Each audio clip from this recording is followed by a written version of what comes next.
Let's move on to the feud between Elon Musk and Donald Trump, which is actually related to everything that we've been talking about.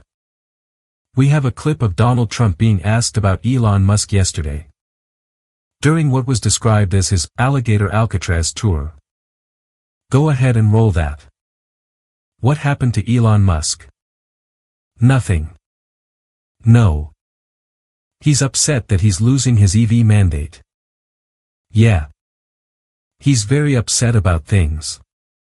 But you know, he can lose a lot more than that.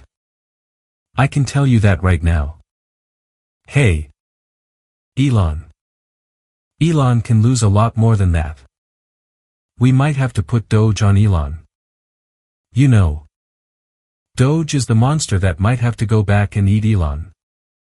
Wouldn't that be terrible? He gets a lot of subsidies.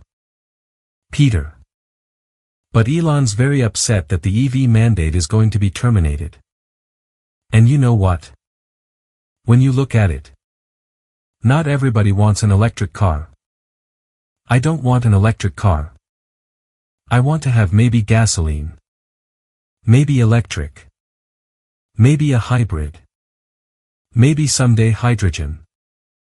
If you have a hydrogen car, it has one problem: if it blows up. You know. So, I'm going to give that one to Peter. So, that was Trump speaking before he left for the Everglades. He was asked by a reporter, "Are you going to deport Elon Musk?" Trump replied, "We'll have to take a look. We might have to put DOGE on Elon.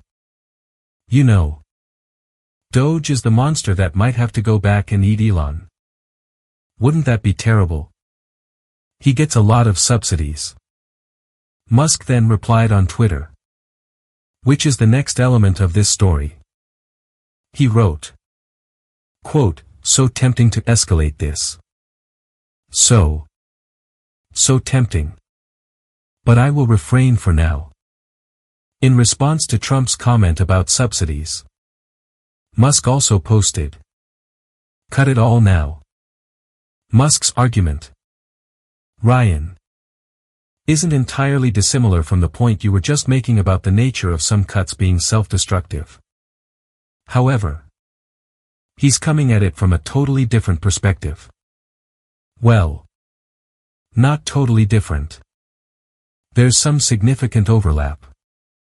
He is desperately concerned with electricity production, which goes back to both his business interests and his venture to Mars. He keeps posting these various charts comparing Chinese electricity production to American electricity production. They're on track to make as much electricity with just wind, solar, and battery power as our entire national total. If you're in an AI race, which is related to his Mars race, how do you think that's going to go? The country with more juice is going to win this one. So that's where the overlap is. He also doesn't like the deficit-busting stuff because he wants to spend that money going to Mars. When he says, "Cut all of the subsidies now," it's easy to say that when he's on the outside looking in. I'm not sure his shareholders are probably super excited about that sentiment. He doesn't actually mean that. Let's be honest. We all and I blame everyone from Obama up empowered this guy to have this power. He wouldn't exist without the federal subsidies that Obama provided for Starlink and SpaceX. This guy was essentially rescued by Barack Obama. And now, he has cards to play. Musk also had what I thought was a pretty interesting admission on X yesterday. He was in full reply guy mode. But in response to somebody saying that the chainsaw stunt with Milei made it harder for DOGE, Milei, to accomplish anything, he basically agreed. He said that Milei gave him the chainsaw backstage and, in retrospect, he thinks the act lacked empathy. Fair criticism. He said. He just went with it. It's fascinating because I've always wondered about that. The original name for ecstasy was empathy. Because that's closer to the feeling it produces in a user. They didn't go with the name empathy, because it's not very cool for marketing. Ecstasy sells better in the club. But I always wondered. How is this guy consuming so much of that and remaining so callous? How does he not care about the tens of thousands? Hundreds of thousands? Or even millions of people affected by the whims of the bender he's on? It turns out that now that he's come back to earth a little bit, he actually does know the word empathy and regrets that his actions lacked it. It also accomplished nothing except ruining a whole bunch of people's lives. I think he just exists in this strain of libertarianism, which is odd to say for someone whose businesses are built on subsidies where empathy itself is seen as a tool used to hurt people and inflict cruelty. It's a standard Milton Friedman-style argument. The idea of suicidal empathy or toxic empathy, where people get trapped in government dependency spirals. I think, in his own way, he believed he was acting on that principle. By the way, if you guys think having humanity is a bad thing, you took a wrong turn somewhere. Retrace your steps.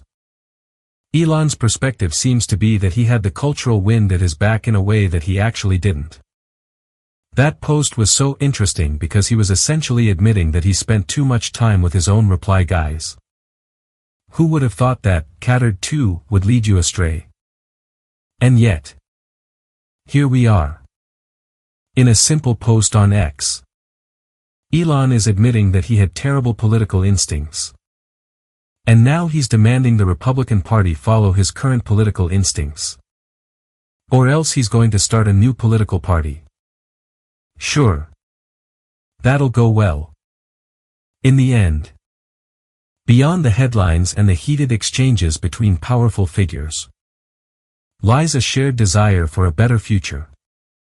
Whether that future is built here on Earth or reaches for the stars on Mars, it will be forged not by feuds, but by collaboration, innovation, and yes, even empathy.